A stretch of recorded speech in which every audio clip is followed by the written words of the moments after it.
Hi, I'm here with John Berlinsky, one of the yoga teachers that I frequent off and on. And how you doing? Good, thanks. All right. So one of the things I'm interested in, and we touched on it a little bit when I was talking with you, is the mechanics of yoga. And I'm wondering if, like scientifically speaking, if I set up a machine and there's gears in place, etc., and so if I turn this gear and it's going to turn more gears, and there's an action and an end result, and it doesn't take my belief, I could poo-poo it, I could really, all sorts of things, but if I turn the crank, X is going to happen. Mm-hmm. Kind of like A equals B, B equals C, therefore A equals C. Like that kind of rudimentary fact that has nothing to do with belief. So, now and then it's come up, and even in class you've talked about the asanas are set up as a system. And there is logic to the system. And my first question, I guess, is, by doing an asana, is something put into play that is going to be a positive result? Is there a positive result from asana practice regardless of belief? Well, I'm caught for a moment because the word positive is throwing me off, since positive can be subjective as opposed to a result, which is objective, and there's definitely an objective result happening. Whether that's positive or not, I think that's kind of the individual's experience. I can't help but think that there's some benefit to it, just based on my own experience of practice and working with people over time. But I may have a biased viewpoint on the benefits of yoga practice. But in terms of thinking of it, that I'm hearing your question, Greg, as just the actual mechanics of an asana and of practice, regardless of the subjectivity that one brings to it. And on that level, I do find that there is a lot of benefit, because like your analogy of a machine, it's almost like that. It's as if our bodies are machines, and we're putting them through a series of movements that are going to align them, counterbalance them to the habitual patterns or misalignments that they tend to gravitate towards, create some kind of internal health through the action of asana, which is really dependent on the individual and what type of practice they're doing. But that level of yoga exists regardless of what one's philosophy or belief, or definitely even subjective viewpoint of it is. And I can only speak personally, knowing that I have days where my viewpoint of practice is not happy. I'm not feeling good. I'm not enjoying myself. I'm not jumping into the ocean of bliss, right? It's actually quite miserable and uncomfortable. Yet the result of practice afterwards is physically a much clearer state, like a less disrupted, less uncomfortable state, a more balanced one, a sense of moving more freely in my body, less discomfort. And that's really a result of my body mechanically going through the action of asana, regardless of how I'm feeling about it on an emotional or spiritual level. And this is something I say to people all the time, regardless of how we feel during practice, it's very rare that people don't feel better from having done it, which I think is a testament to the fact that yoga as a mechanical system is working on some levels. Of course, and I don't know if we want to get into this whole tangent, if things are done incorrectly, they're going to cause injury, so you're not going to get that benefit. And we've all crossed that line, and that line needs to be defined. That it gets defined just through experience. Feel free to interrupt me because I'll just keep moving. That's all right. But no, I do really believe that. I've seen it for years. I've seen it myself. It's a highly corrective experience. One thing when I hear you talk that happens for me, the word feeling. So feeling better. For me, I start to stray away from keeping it just physical, physiology, biology, because feelings, we still haven't found the biology of feelings. Yeah. So when you say, like, there's some days that are pure misery for you, and are you talking like there's physical ailments that you're experiencing, or are you talking about the psychology of your presence? I'm speaking just on the physical, just to like address your question of a machine type thing. Right. Yeah, there are days where I haven't slept enough. I'm unusually stiff as opposed to the norm. I may have done something the day before that was physically demanding in a way that I wasn't used to, so it impacted my body.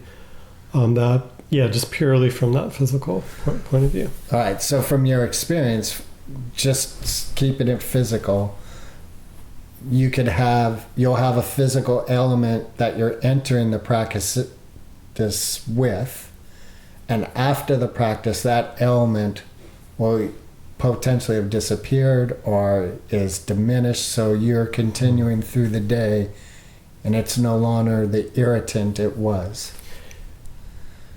Yeah. I find that the practice of asana just on that physical scale is more often relieving than not. And why our bodies feel the way they do, that's a very complex question. But right. I know that in my case, I would say 99.9% of the time, when I get on a yoga mat, regardless of any physical, emotional, or spiritual resistance I have to doing that, I feel better from having done it afterwards. And is that why you keep doing it?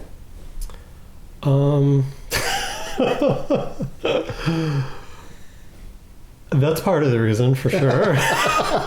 Well, I'm laughing because that's a very complicated question. Yoga it's such a complex experience. And I know in our conversation before the camera turned on, just touching on the physical, emotional, and spiritual aspects of why people do yoga, there's so many different levels and they're so nuanced that the why is, this could be like a 10-day long podcast, right? Right. Well, okay. So I imagine that you have experienced points in your life where the challenge of yoga is strong. And by that I mean your commitment to it is challenged. Oh yeah, definitely. And I know exactly what you're saying. I've had times in the past where I've had some pretty bad injuries. I think it was probably 25 years ago. I had bursitis in my elbow, and my left elbow swelled up to like the size of a baseball. And so of course I didn't practice for about a week until the rest of my body, and more importantly my mind, was just craving, you need to practice. And I started practicing and just figured out a way to do my yoga practice that didn't involve my arm as it healed. And instances like that have happened many times over the years. I've had back issues over the years that are not yoga related. And I found that there's always a way to do something, and that doing something has provided some relief. And it's actually a perspective I bring to practice as a teacher, because often when we have something wrong, like an injury, some type of thing, people assume that oh, okay, I can't practice. I have this injury. Yet, and I used to think that too. I even had maybe 5 years ago, I cut my finger really badly in a gardening accident. I had 10 stitches in my hand. Thought, oh, I can't practice. Within 3 days, I was on my yoga mat, even though my hand was completely bandaged up. And it's a perspective that I bring often as a teacher, is that we have the rest of our body and our mind to still contend with. And if we can practice that while not compromising a healing environment for what needs to be healed, an injury, whether it's a pull or something like stitches, there's always a way to do it. It's amazing. I've never ceased to be amazed by the constant ability of yoga to continuously reinvent itself. Honestly, and I know in the Ashtanga system that I've been practicing for many years now, it's often thought of from the outside as a very rigid system, but the expansiveness of that system and the way it can be used to address so many different type of situations, it never ceases to amaze me. All right, so... And it keep me focused here. I can go. That's all right, because we could go no problem there. But you're talking about, so the expansiveness you have discovered in Ashtanga practice, right? Yeah, just in my own experience, because I'm sure many other people find that in other styles that they might resonate with. Because for myself, you mentioned how you've noticed a love-hate relationship I have with yoga. Mm-hmm.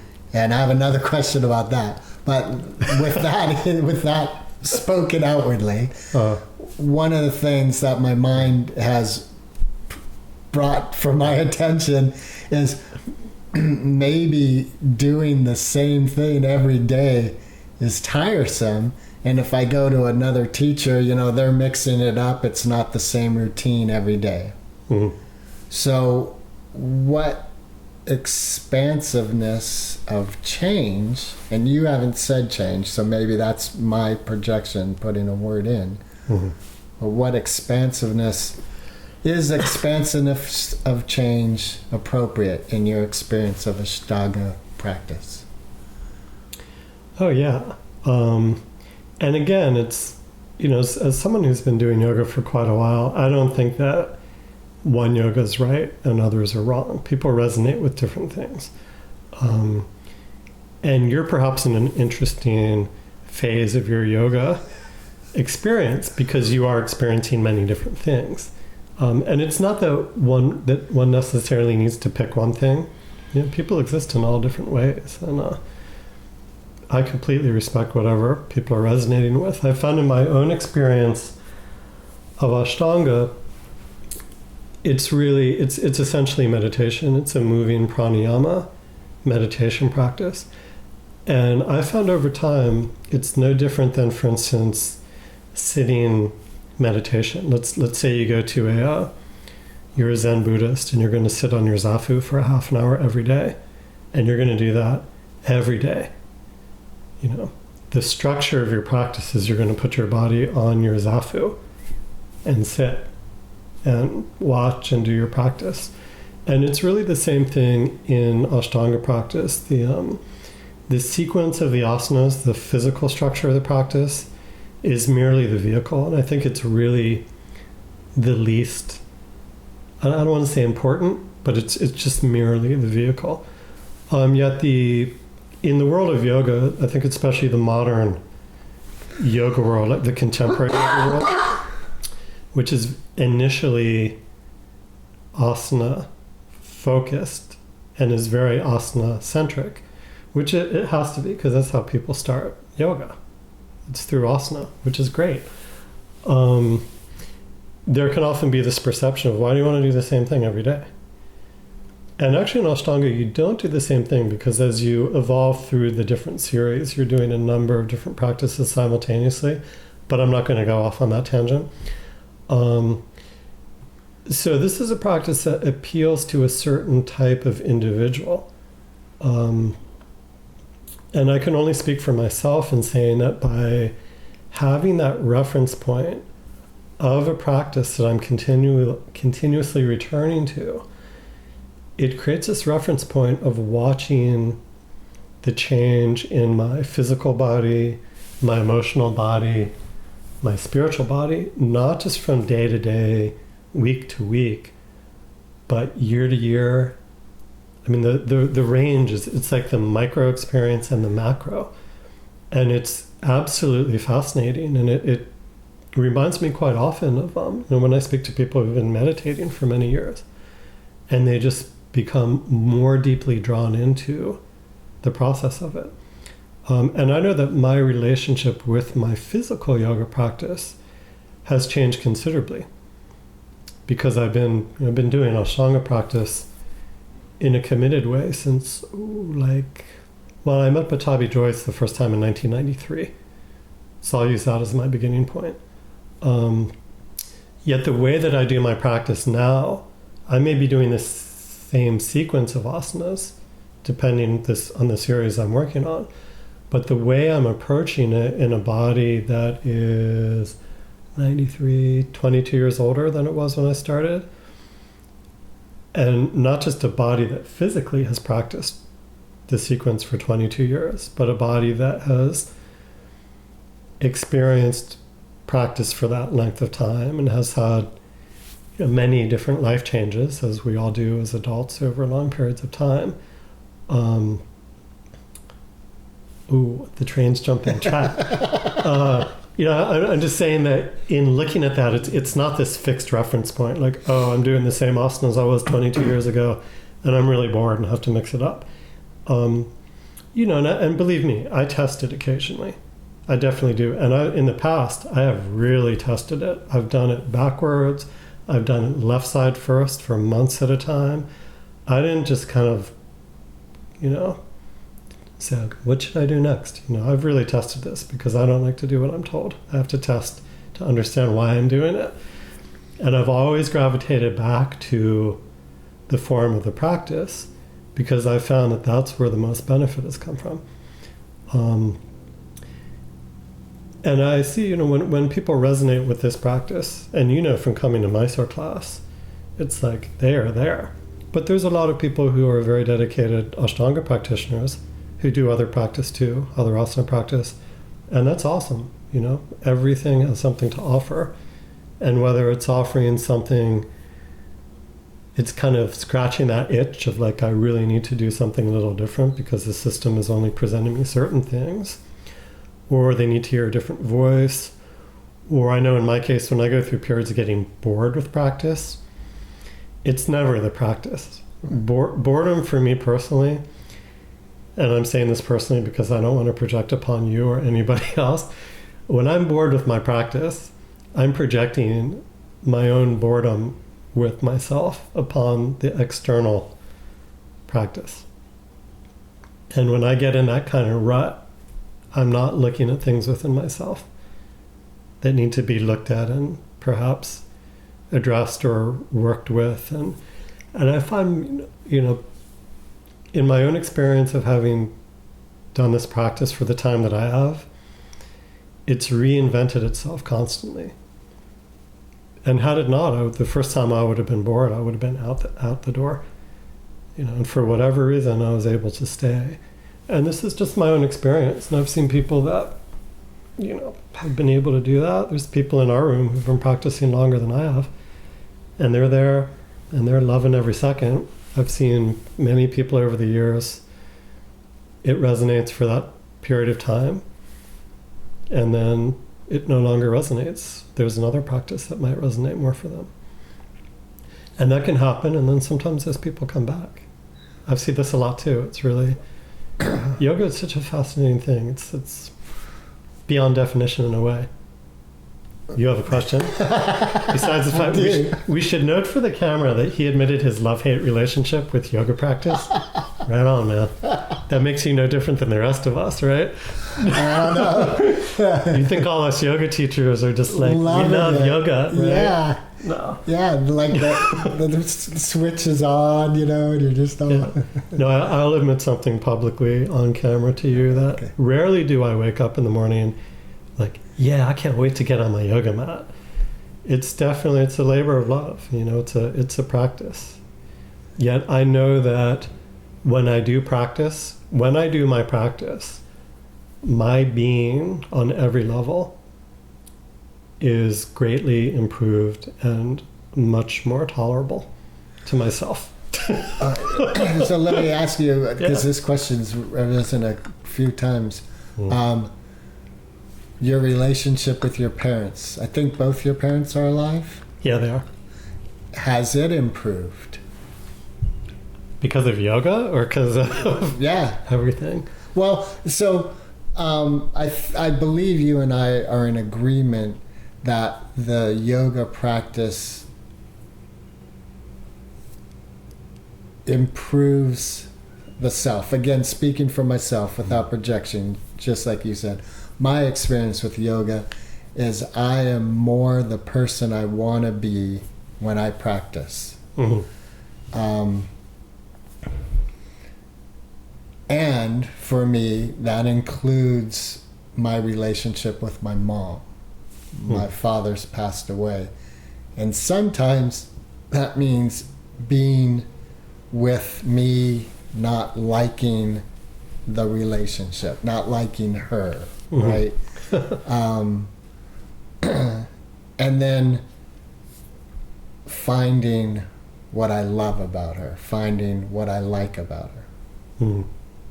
So with that parameter, and if you disagree, please speak up. But I'm believing that you're in agreement that your practice of yoga improves you as John, as the person you want to be is closer to being real with your yoga practice.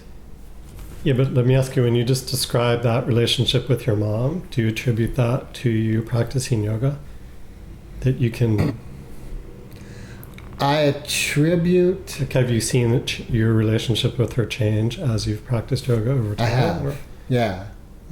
I don't have a, scientifically speaking, I don't have a, what do you call the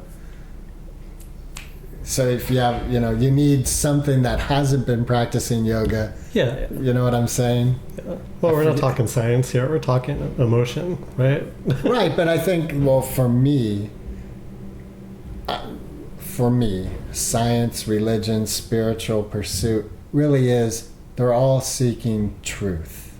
Yeah.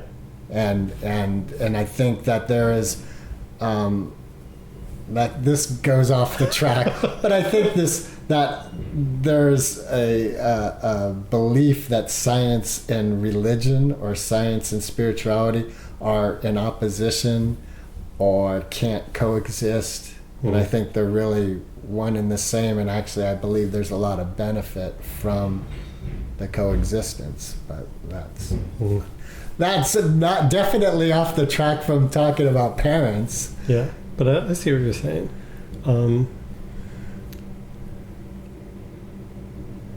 So, I mean, to answer that question, I think that you and I have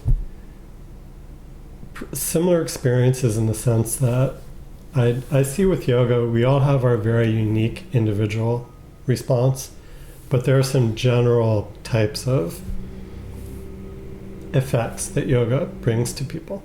So in thinking about my relationship with my parents, it definitely improved when my mother started practicing yoga. That really helped. No, I'm being a little facetious, but one thing that you bring to mind is when I went to my first trip to Mysore to study with Pattabhi Jois. That was in 1994, and my parents were convinced that I had joined a cult. I had left a very good job at UC Berkeley. I was a career employee for the University of California. I could have lived out my days there in mediocrity and whatever. And I quit all that to go to India to study with Guruji. And my parents were on the verge of doing an intervention with me. And so to fast forward about 12 years from then, or maybe a little more, my mom had started practicing yoga on her own. I never had any intention of trying to get my family to practice yoga, but everyone in my family started practicing yoga over time, except for my dad. but he's open to it. And eventually, I think sometime in the mid-2000s, Patabi Joyce was in New York City. My parents live in Washington, D.C., and my mom and my sister went up to New York and took class with him. I couldn't believe it. And they sent me back a picture of that they took with him. He's in the middle. They both have their arms around him. And it's like my mom's head, Guruji's head, my oldest sister's head. I looked at that picture. I still have it. I'll save this picture forever because I look at it and I'm like, that's the picture that I never thought would happen. Right. It's just amazing. But I'm going a little bit off. I find like when I say that I'm better from doing practice, this is such a complex subject. I'll articulate it in the sense that I feel that in like some relief from myself. Not that myself needs to be relieved, but there's the physical thing we spoke about. I think when you start to talk about the benefit that yoga brings emotionally, I'm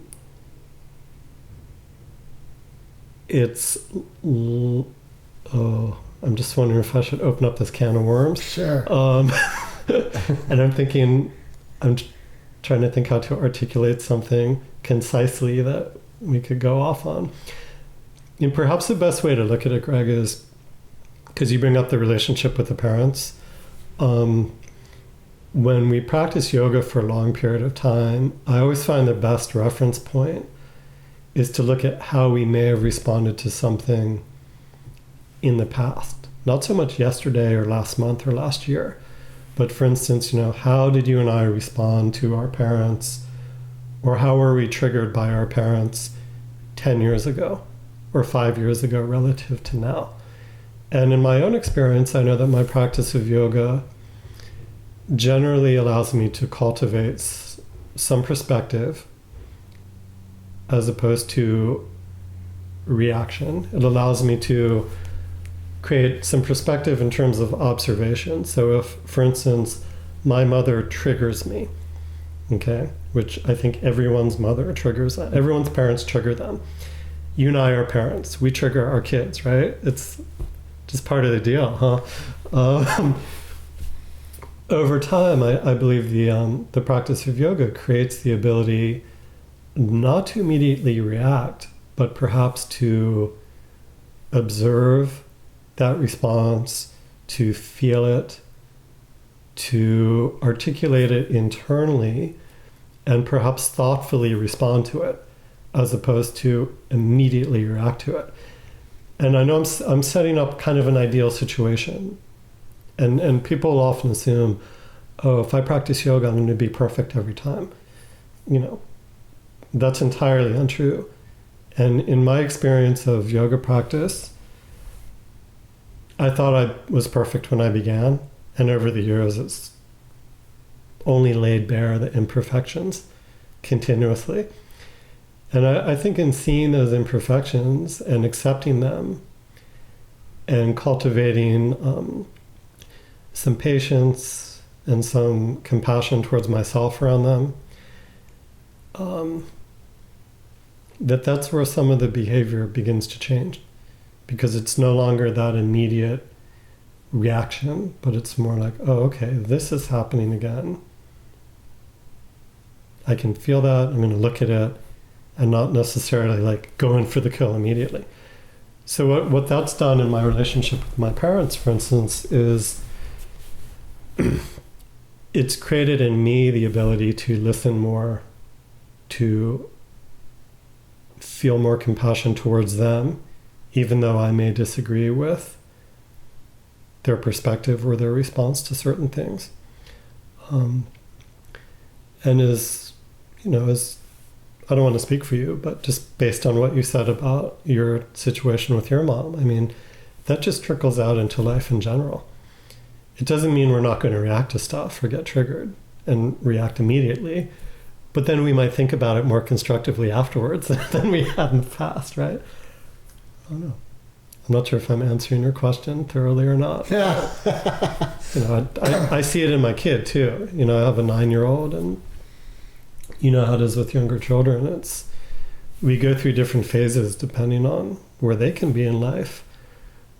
And I find that that's one of the biggest practices, is responding to my child from a place of patience and understanding, which might sound really ideal and great, but as a parent, and if anyone who's spending any time listening to this, who knows, is a parent and knows, I have found one of the greatest tests is being a parent, in terms of reacting, listening, our wants, and yoga has been a tremendous boon for me in that. Part of the yoga practice for me that I hear from teachers is there's an element of physically holding resistance. And sometimes, even as a teacher, let me take that back. Sometimes I hear from a teacher even direction that is saying, even though it feels like you want to do this, and it's almost like you're holding two pieces of a body next to each other in such a manner it's creating resistance, for lack of a better word. Mm-hmm. And bringing that into life, like you're saying with children, or even all people, I believe there's an element of, by practicing this physically, then when someone is in my life and I'm feeling resistance, I can breathe with it and I can hold it, instead of, like you're saying, going in for the kill. Instead of reacting instantaneously from that energy of resistance, I can just hang there and breathe. And then maybe even start to, like in yoga, start to relax with the pose. So it's no longer high octane, energy. You're still, the physical element is still there, but now there's a relaxation. Mm-hmm. And then peace, getting kind of airy-fairy a bit, but yeah. It's okay. I see that little ring of fairies circling around your head. You can't see it, but it's there. They create trouble. Well, this is an interesting point you bring up, because, our physical body and our emotions are inseparable, regardless of, and I'm not saying that's like from the scientific point of view, but I think it's fairly apparent to many people, and I don't want to speak for you, but I'm assuming us, that, a lot of our emotional responses are internalized in our body. And the somatic response that we have can be a reflection of that. And the practice of asana becomes almost like the physical manifestation of what you just described, where you feel it, and instead of getting triggered, you're able to articulate the emotional response, like have the dimension around your experience, or the ability to observe your experience in a broader way than just the very closed reactive way. And so when we're in an asana and we're experiencing resistance, the decision to either move away from that resistance and run away from it, or be with it, or even move into it to a certain extent, is a very important decision. Because if one can stay with it, or possibly move into it in a healthy, beneficial way, and I mean in terms of not creating injury, what can happen there, it almost becomes the microcosm of what you just described in a much bigger sense. It becomes looking at the dog at the window over there. Honey, you can't get in on this video, don't you know that? And what that comes, I don't want to say what it comes down to, but it's, again, I'm thinking like 5 different things at once. I'll go with just one avenue of thought here, which is it's the ability to look at our habitual movement, our habitual response physically, and extrapolate that to other levels, emotional, habitual responses, that type of thing. But to look at that habitual response, and instead of reinforcing it and going with it, to try to address it and unwind it. And so we all know that the easiest thing to do when we come up against resistance is to turn around and run out the door, and believe me, we've all done it, right? Yet by facing that resistance and allowing oneself to stay with it, to begin to breathe through it, because obviously the first thing resistance does is it takes our breath away. So to be able to hold oneself at a point of resistance and then bring the awareness of the breath into it, it's almost like that point moves a little bit forward. And then you revisit it the next time and it keeps moving forward. And the whole quality of it changes. That doesn't mean, I'm not implying that it will eventually dissipate and we will be, free of resistance and peaceful, right? I believe that. Yeah, I mean, it's always that point. It's moving around. Sometimes it's moving forward. Sometimes it's moving backwards. But the ability to stay with it is what begins to unwind these habitual patterns of movement. These in Sanskrit, these samskaras, these like embodied. Yeah, I'm just not even sure if I want to go there. And go there. These embodied responses that we have, like psychosis almost. Yeah, that we can work on changing or not. Pattabhi Jois had a very interesting way of defining this, and his English was not very good, so he tended to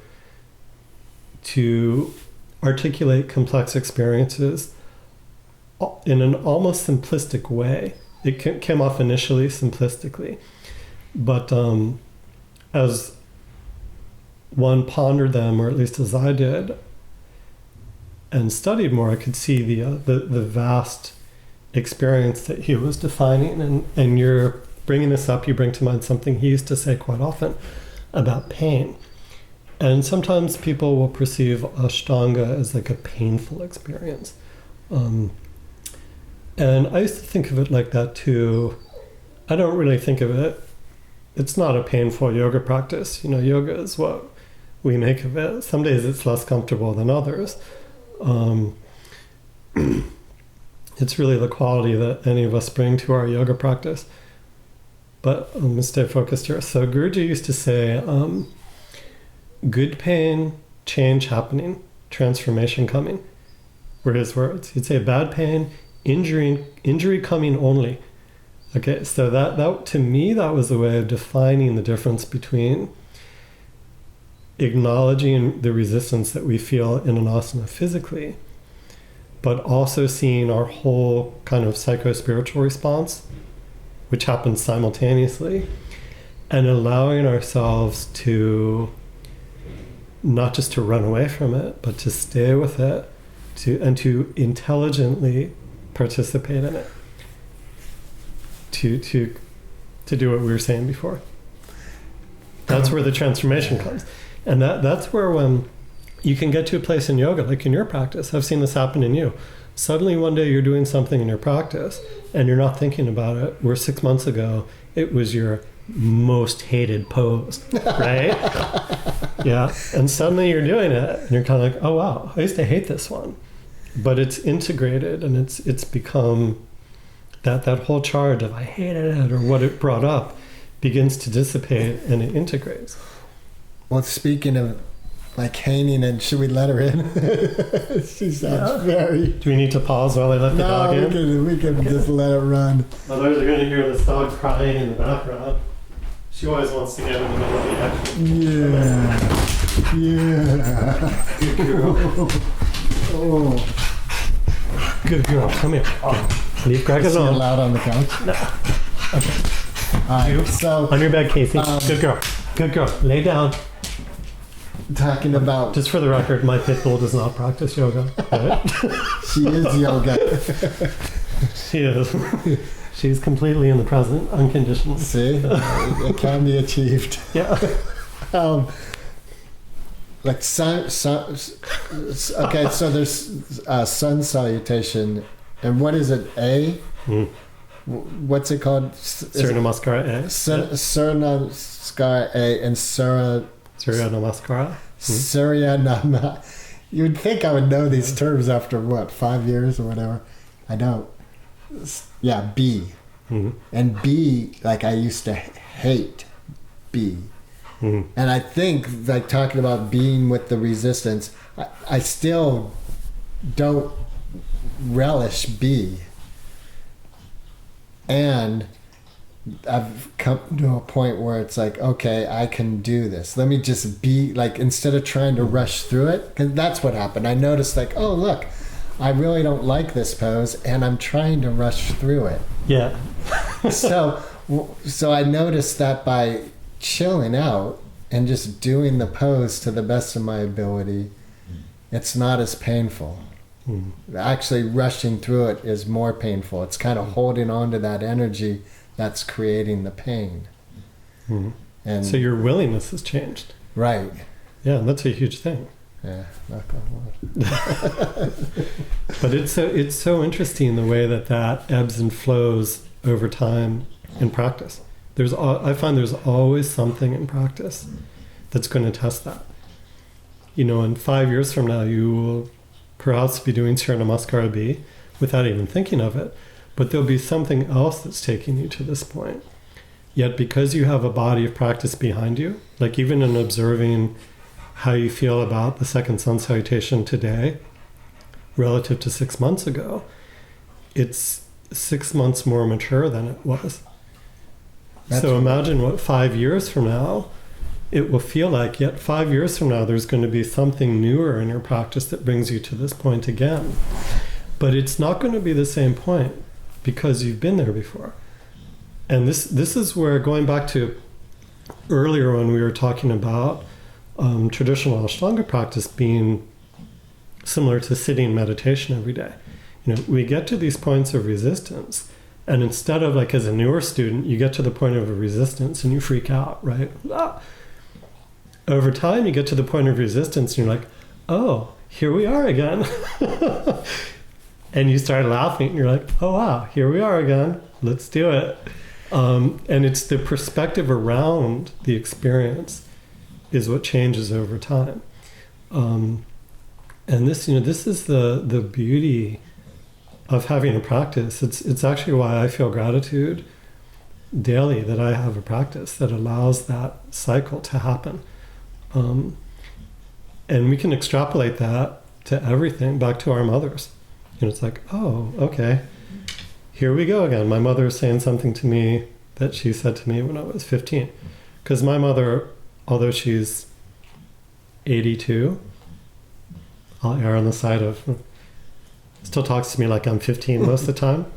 Right, Mom? I know you're going to watch this. But that's cool. Yeah, and I get it. My child's 9, and I still talk to him like he's 3 half the time. Not in a condescending way, but he's my baby, right? Right. So,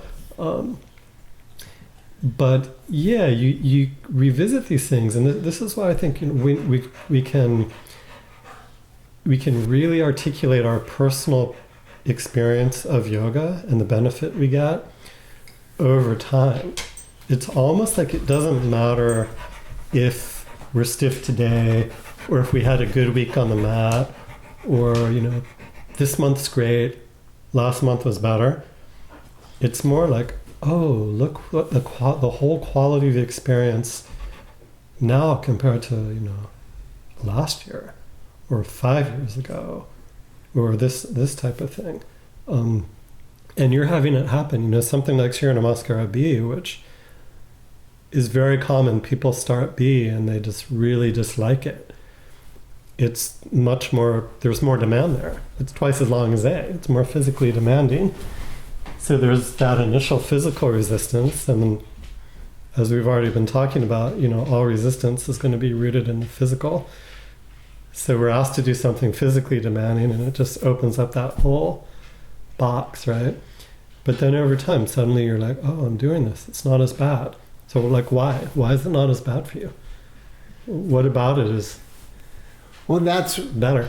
See, so this goes, yeah, I mean, this is where, for me, it crosses beyond the physical, and there's an element of me, so, because when you said you kind of push that point a little further beyond, and that point is kind of what I see, it's our boundaries of who we are.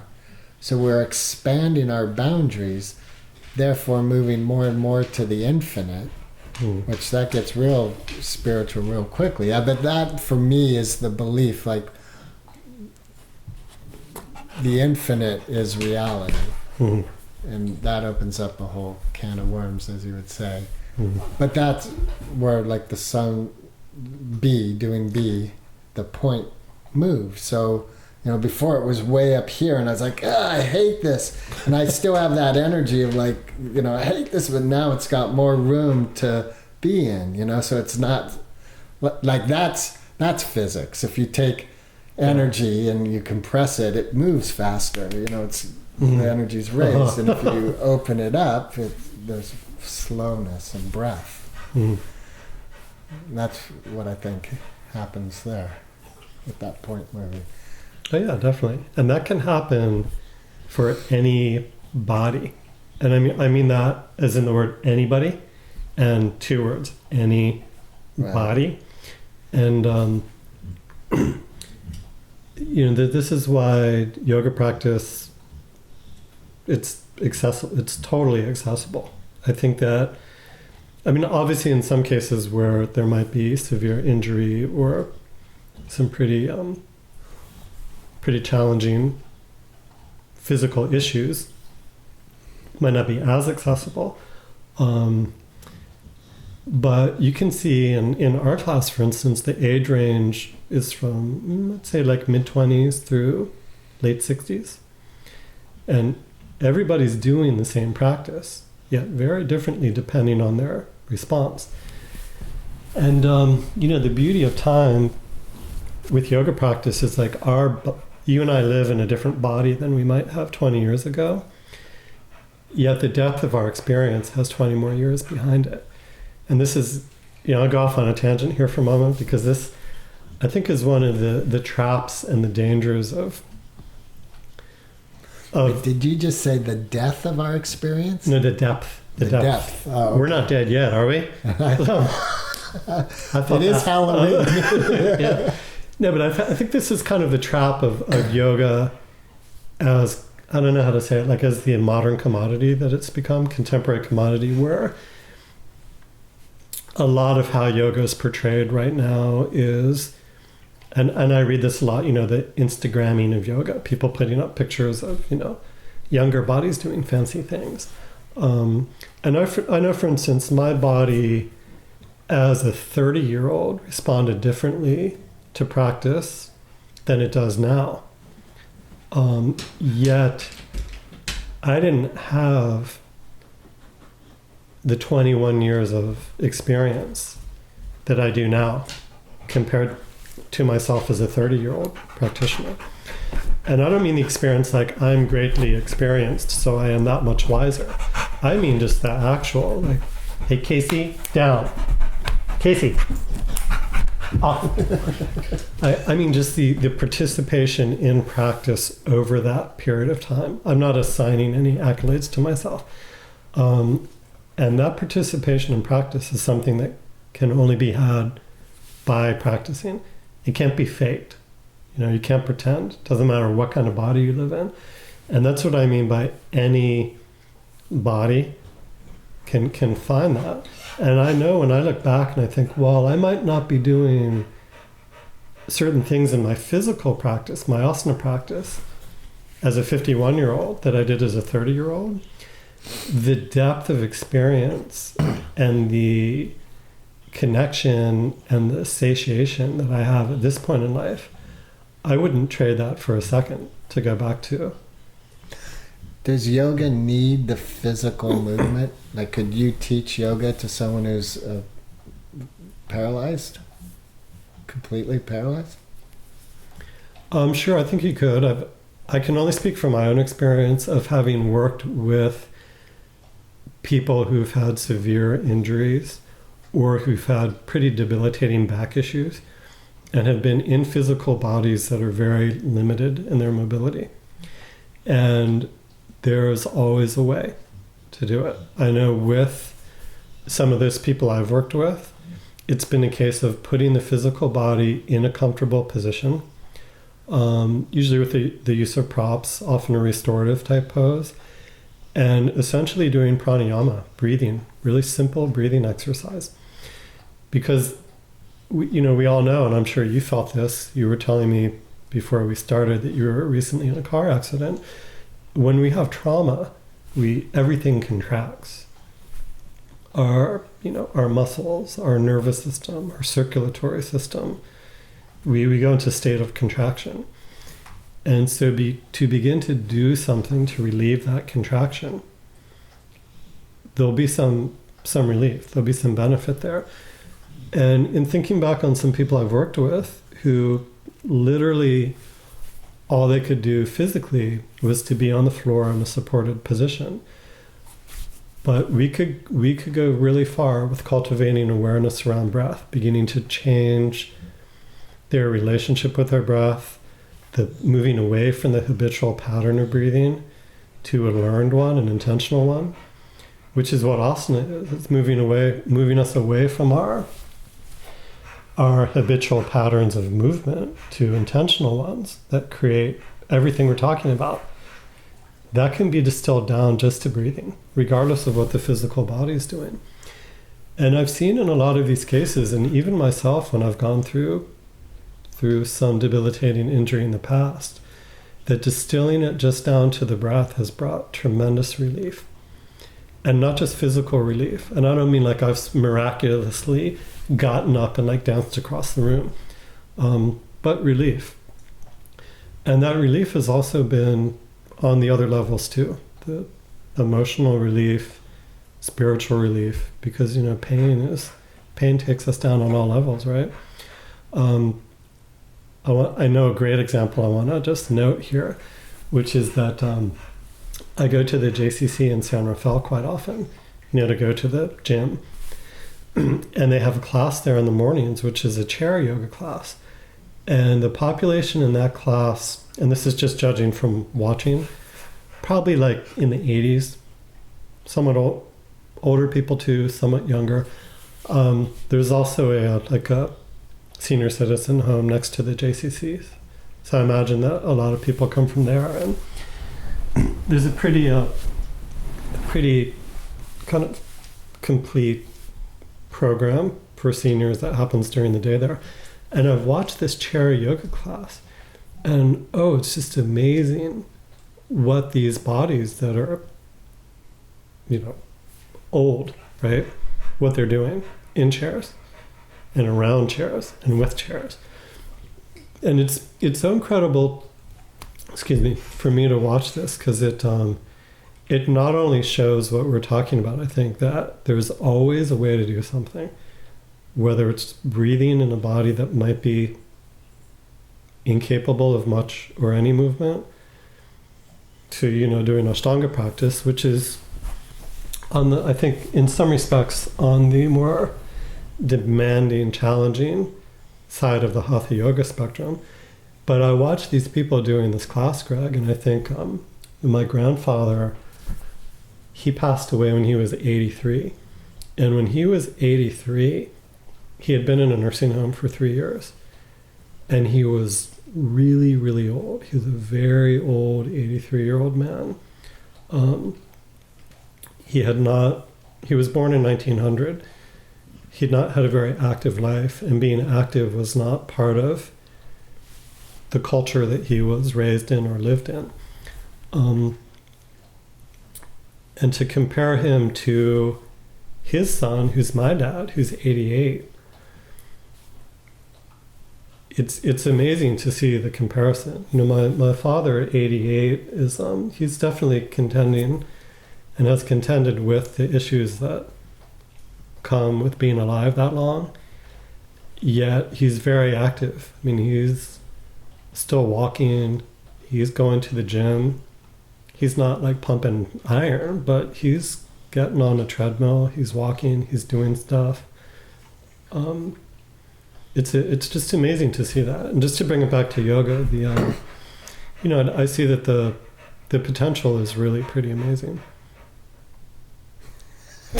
Yeah, right? Don't we all know that? No, I'm not amazing is such a stupid word. Let's see if we can get through the rest of this without me using the word amazing. Let me just say it's unlimited. Okay, and so you can see there are people in an Ashtanga Mysore class, or you can look at people in a chair yoga class, and the physical manifestation of yoga might be different, but I totally believe that the result and the intention is quite similar, if not the same. You want to focus me a little bit here? No. All right.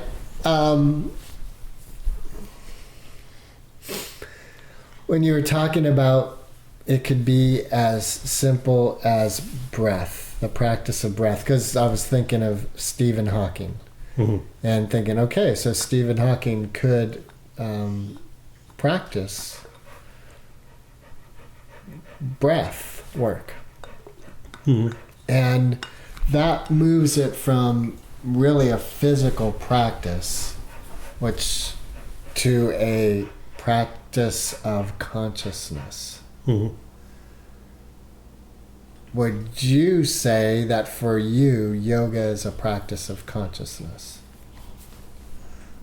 As opposed to just a physical practice? Yes. Oh yeah, completely.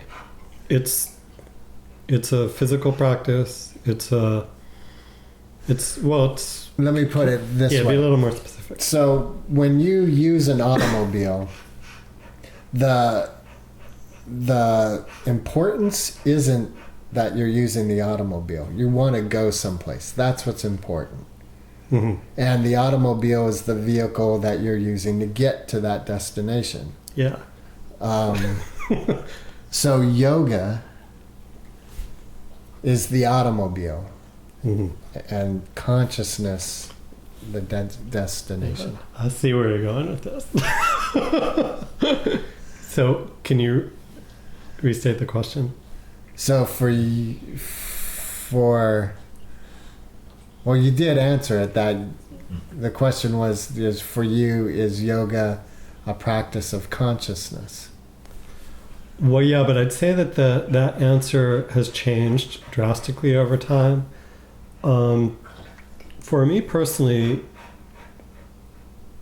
yoga it's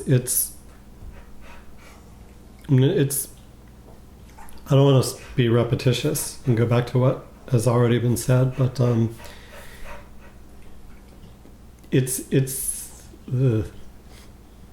you can edit this part out, right? No. I don't do it. No, it is. Except the difference, if I can equate it to your analogy of driving, is perhaps in my younger experience as a yoga practitioner, I thought I knew what my destination was. I was driving to a certain point that I was convinced of. Now I have no idea. I am just driving. I just want to start the car and drive. That's pretty much what it's about every day. Because I know if the car sits unstarted, it's going to be cold, right, in the driveway. Right. It just needs to start and go. And I'm simplifying it, but even getting back to the conversation about our mothers, that's yoga as a spiritual practice of expanding our consciousness, our awareness of ourselves, of who we are, of how we act, of being able to look at that, and of being able to look at that in a clear, non-diluted way, which is really, for me personally, is the key, because it's very easy to convince ourselves of anything. And it's really easy in yoga to convince ourselves of a lot of things. And to be able to look at ourselves as we truly are, or things that are happening. And this is it's not a black-white thing. It can take some time with different observations we might have of ourselves. But to be able to honestly look at ourselves is something that comes from work, from cultivating consciousness, from not just convincing ourselves, oh, because I do yoga, I'm like that. I think if anything, in my own personal experience, I started yoga high up on a pedestal and just continue to come down and down and down. And I don't mean that in a grim way. It's actually quite relieving, because over time, it's just continues to lay bare all of the illusions that I continue to create about myself as a person, as a yoga practitioner, in many different contexts in my life. And although looking at that and sometimes as realizations or cultivating that awareness is certainly not comfortable and sometimes not welcome, over an extended period of time, it's looking at that's created the relief, that's created the a greater sense of serenity or tranquility. I don't know if I'm really articulating that as clearly, but it's almost like the truthfulness of looking at that type of thing. So looking at who you really are. And I'm a little reticent to talk about this because it makes it sound like I know who I am. I'll never know who I am. It's the repetition of looking at it. It's like a meditation practice. It's sitting with it daily, allowing oneself to be with it in that context that allows us to look at these things and experience them. But don't you believe that one day you could know who you are? Absolutely. Oh yeah, definitely. It's kind of one of these things where I know who I am and I don't know who I am. Right, I personally know a lot of my tendencies because I've watched myself act out on them over much of my adult life, beginning probably as an early teenager. Yet as we're going back to the very beginning of the conversation, that observation and creating awareness around them is how I begin to recognize them and know them. So yeah, certainly I know myself better in that sense. Yet it never stops. Ourselves never stop revealing themselves to us, do they? As glorious and miserable as that can be at the same time. I believe that I believe it possible that we are conscious of who we are completely. And the journey of exploration is over. The journey of existence isn't over. The journey of unconsciousness is over. What do you mean is over? We are no longer unconscious. Do you feel that in yourself? That potential? Oh, yes. Oh, like as a potential? Yes. Oh yeah, it's possible. And I believe that it has been achieved by beings on this planet. Oh, for sure. So...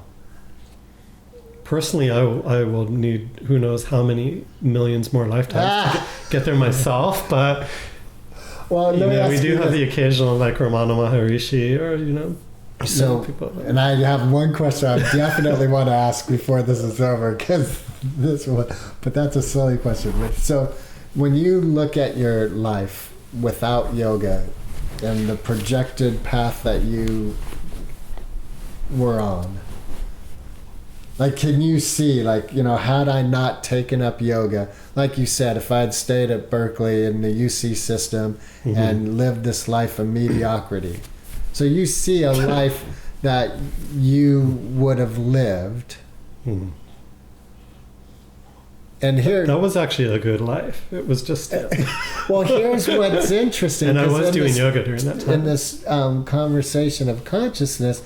Yeah. Now it occurred to me that it sounds like what you were saying is that would have been a life of unconsciousness. I could have continued that life of unconsciousness. And obviously you're not dead, so you're conscious of some things, But when you compare your consciousness you have right now to the consciousness you would have embodied down that path, you appreciate the consciousness you have now.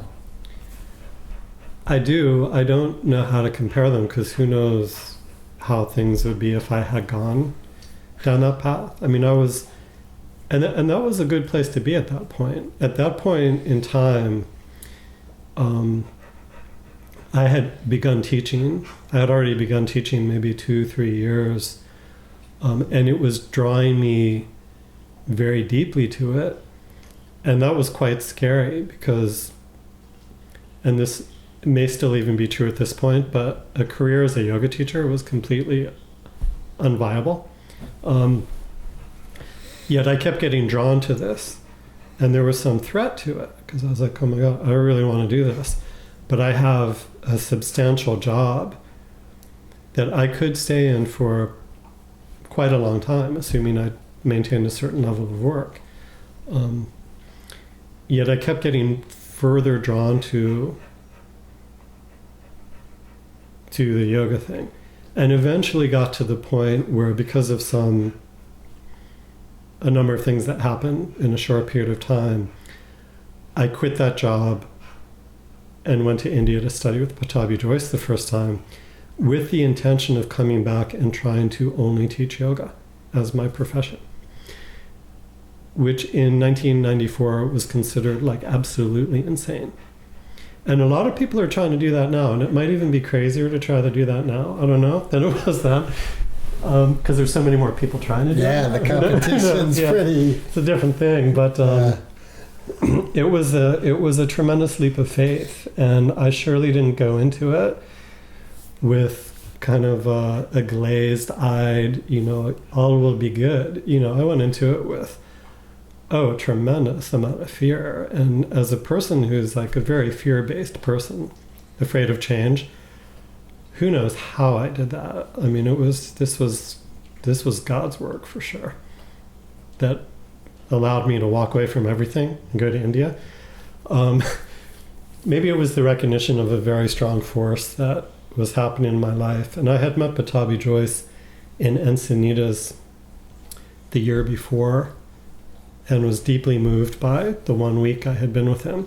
It was almost like a ball was rolling and I was trying to stop it, and it wouldn't stop. So you were practicing yoga, and you went to practice in Encinitas? Yeah, Encinitas in Southern California. Okay, and that's where you met him, and after meeting him in that week of practice, you're like, oh, I'm going to go study with this gentleman. Well, like, the writing was on the wall. I knew it was inevitable at some point, but I didn't think I could actually do it. It felt impossible. And I had some friends who were already going to Mysore and studying with him. They were like, you got to do it. And I'm like, I will never go to India. Completely outside the constructs of my life. I had actually started practicing yoga as a teenager and became regular and I would say committed to it soon after I graduated college. So at that point, I think I was in my early 30s. So I had already been practicing for some time. Yeah, that's about 12 years. But it had gone through a couple different formations, and it was still like meandering around. And like I am with yoga. I don't know. You might be on a little more directed path than you're giving yourself credit for, guy. I think you are. Yeah, I'm like this one question. Yeah. One of the poses, one of the asanas, is when people are like in a plank pose and they jump back, like 6 times and then forward 6 times. Not crossing a baby crocodile. Crocodile. Yeah, so I have because my wife is very into yoga and she has books, and I said, have you heard of this pose? She went, no. We looked it up and all this stuff, and she showed me the Mysore flow, the Mysore sequence, and it wasn't in any of that. Well, you might have been looking at a primary series chart. Okay. And it's an intermediate. So that exists. That's I can lead you to some links where you can see people practicing this. Yeah, it's a real. I can see it in class. It's a real pose. Baby crocodile. Baby. Like they scurry. Right. Kind of like you, Casey. Yeah, there are definitely a number of asanas in the different Ashtanga sequences, which relative to the large world of yoga are obscure, a little more obscure, or I don't want to say unique to the Ashtanga system, but rarely practiced outside of the Ashtanga system. But they do exist. There are no asanas So you didn't make that that up. I know of that are practiced in the traditional Ashtanga system that were like invented for it. That I've seen documentation of basically all of them. I think you can find pretty much all of them in Light on Yoga. In fact, I think Nakrasana is even listed in Light on Yoga and articulated there. If I'm not mistaken, it's been some time since I've looked. Okay, because Liz has that. Maybe book. Janu Shirsasana C is not, because that's a pretty obscure pose. But And which one's that one? that's when we sit and we take the foot and take it perpendicular to the floor Okay. with the navel and the heel in the navel. And Okay. yeah, this is why it can be so scary to be in Mysore class, because you see people doing some freaky things in there, right? Yeah, the baby crocodile. To me, that's like, all right, come on. You learned that in a rave dance somewhere. And No, there was really actually cool. a point. There's a point to that asana. There's a point to that asana besides cultivating humility, for sure. But Casey. But yeah, I mean, when I think back on the yoga thing, can I say just one more thing about Absolutely. the yoga and the job in India? And when I went to India that first time, I left knowing I was coming back to an unknown, and I met the woman there who, at that point, the studio was called the Yoga Studio in Mill Valley. Was eventually bought by YogaWorks, but it has been the same studio for many years. And I met the woman there who was the Ashtanga teacher at the yoga studio, who was in India for a couple months and had a sub in Mill Valley. And we became friends, and she said to me at the end of my trip, "You should go back and teach there," knowing that I wanted to come back and teach. And the person subbing for her was just kind of holding the place. And she put me in touch with the woman who owned the yoga studio, and I contacted her from India, and I came back and met with her. And within 2 weeks of returning from that trip, I was teaching 5 days a week. And it's been like that ever since. And I don't say that in any kind of flippant way whatsoever. Because I didn't come back to something that was easy. I was trying to make a living as a yoga teacher. And that's never an easy thing, no matter how long you do it. Whether it was 1995 or right now, it's something that always requires a high level of engagement if you want it to work. I'll leave it at that. So I don't want to make it sound like I just danced into this thing and it was all glorious. But it was an interesting experience just in that whole leap of faith to go to India and to walk away from a life which had been presented to me as the correct path to take. And I mean that from a non-judgmental point of view, because I come from a family of very accomplished individuals, my parents and my sisters. And so for me to leave a job like I had to go to India was a very radical thing to do. Let me ask you this, and maybe... Yeah. Baby, go in your bed. Do you ever feel from your family a looking down at you? Like you said, they're a high level achievement. Do they ever look like, oh, John, you could have achieved so much? And yeah, yoga's nice. We practice it. No, I've actually never felt that. And I know I've never felt that because we all love each other. And I know that even when the acceptance factor was almost non-existent, there was still the love there. So I never felt a judgment. I felt the acceptance factor. There's a lot of fear. Is our kid concerned? Just, going off the deep end here, right? Because he's not going to law school. There's that type of thing, and there's no blame in my saying that. It's just what people are familiar with, and what's foreign to them. And my doing that at that point was certainly not a common path in my family or families of the people around us. And yeah. They probably said, we knew we should have had him go to an East Coast college. Going to Berkeley was a mistake. No, I actually did go to an East Coast college. Oh. I went to Vassar College. I might be the only yoga teacher that came from Vassar. Who knows? So I was on that path. I was on the correct path for a long time. The correct path. And in fact, it only got more correct over time. But I'm just saying this because one thing that I have seen in yoga is that, and I want to use what I just said, my story. It's been somewhat of a personal reminder of yoga. For me, has always defied my expectations, and I can become very bound to expectations of myself, of other people, of how life should be. And many times in my own personal life, those expectations have changed. Not because I wanted them to. The situation has changed. It's been forced to change. That has often been painful. We all have situations where what we thought would happen radically changed. And the path of yoga, it's has definitely helped me navigate that. I don't want to say in a way that I might not have otherwise, because I don't know how it would have otherwise. I only know what's happened and what is. But I know that it relates to everything we've been talking about in this conversation. Even going back to bringing our mothers up and how we might respond, or how you might respond now compared to a point in the past.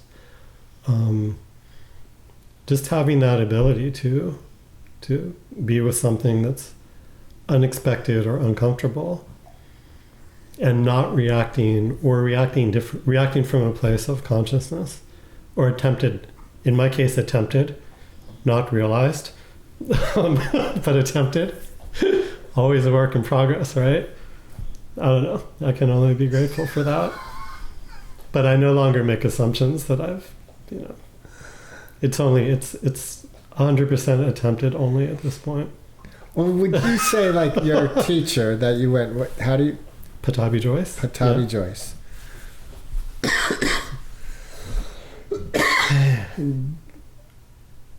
Do you think he would communicate about himself that same element of consciousness? The same,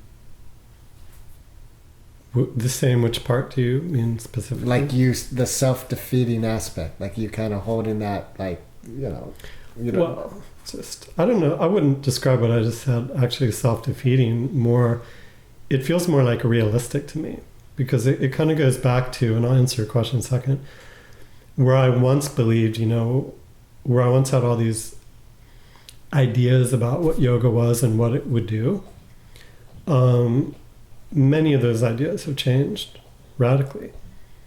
Those expectations have changed. And the change has been healthy because they're more realistic. They're not as illusional or delusional. I think what Patabi Joyce, I had the extreme pleasure of knowing him really well, because I was able to study with him in my trips to India at a time where the numbers of people going there were quite small. So we all became, it was very familial. So I did know him quite well, and I don't want to guess how he would answer your question at all. But one thing that he did constantly when he was asked questions about yoga, or when people would bring their issues to him, he would always refer back to practice as the way that the issue would be solved or the question would be answered. His famous saying that many people are familiar with is, "You practice, all will come." And that's one of those sayings that's almost so much of a soundbite that we don't hear it. But let's apply it to you in Surya Namaskara B. Okay, your process of practicing is changing your relationship with something that perhaps you had resistance to, or initially disliked, or found difficult or unpleasurable. But in practicing, the whole experience of that is beginning to change and will continue to change. And he so deeply believed in, and he was so committed to yoga as a transformational practice, that he would always refer back to that. It was never about him. And this is why he was really the first person who I was able to truly say was my guru, was someone who was a teacher to me. Because what he did in his teaching to me was really about revealing the potency and the potential of yoga practice. It was not about him as an individual. And it never was. And over time, that brought in me towards him like great respect and great love. Because I've seen in the yoga world, when it can become about the individual, and that can become dangerous. And in saying this, I'm not saying that Pattabhi Jois was a perfect human being. I mean, he was a guy. He never made himself out to be a guru, or what Westerners think of as an enlightened being at all. He was a regular guy. He never made any qualms about it. We hung out with him and watched TV. We joked about stuff. We went to the market. He was just like a regular dude who was a yoga teacher. For real. But boy, his unflappable commitment and passion to it was just incredible. And I know in my own case, whenever I tried to put anything on him, or when I tried to make a problem, or when I articulated to him some issue that I had, he always went back to that point. And he would often articulate it much more deeply than "you practice, all will come." But it always went back to that. And I think that in going back to the beginning of our conversation, Greg, about, this practice or any yoga practice, where it's like sitting down and meditating every day, it's always just going right back to that point over and over and over. And that reference point is invaluable. That's really where the change comes from. I don't know. Well, it seems like a good point to stop there. Is there anything else that you'd want to add, or that you'd want to bring up? No, I hope I've answered your questions. All right. I think so. I mean, one thing that just has popped in my mind as we've been talking is the very first thing that you brought up, which is yoga as the machine. Like, can the process of just mechanically doing the asanas create all the rest of it? I don't know if I'm describing your question accurately. And I almost think like everything we've talked about kind of shows that it can. Yeah, that's why it felt like you talking about, I'm going to mispronounce his name. Pattabhi Jois? Pattabhi Jois. Just call him Guruji. It's easier. That's why it seems like a good place to end, because that is kind of bringing it back to the mechanics. Just do the mechanics. Mm-hmm. Run the machine, and it will work. Oh, exactly. And he just, he simplified it right down to that. And he was like, every day, just do it every day. And believe me, I tripped out around him a million times. Any time I would be like going off, he would take me right back to that point. Yeah. In fact, what he would say to me so often, I hear this every day in my practice: you body no problem, mind problem only. Over and over and over. I hear this almost every day in my head. JB, mind problem only. And what's the resolution of that? How do we deal with that? Right. Just practice, yeah. Yeah. Anyway, this has been awesome. Thanks for giving me the opportunity. Appreciate it. Well, thank you. And I can't wait for you to start liking the first standing pose. Because we just keep going down. You know, and the beauty of the practice that we do is right when you start liking everything, you learn something new to dislike. And you start the whole process of resistance all over. Well, see, I think whatever, some samskara be. Yeah. That's a standing pose. Oh, yeah. It's a big one. Yeah.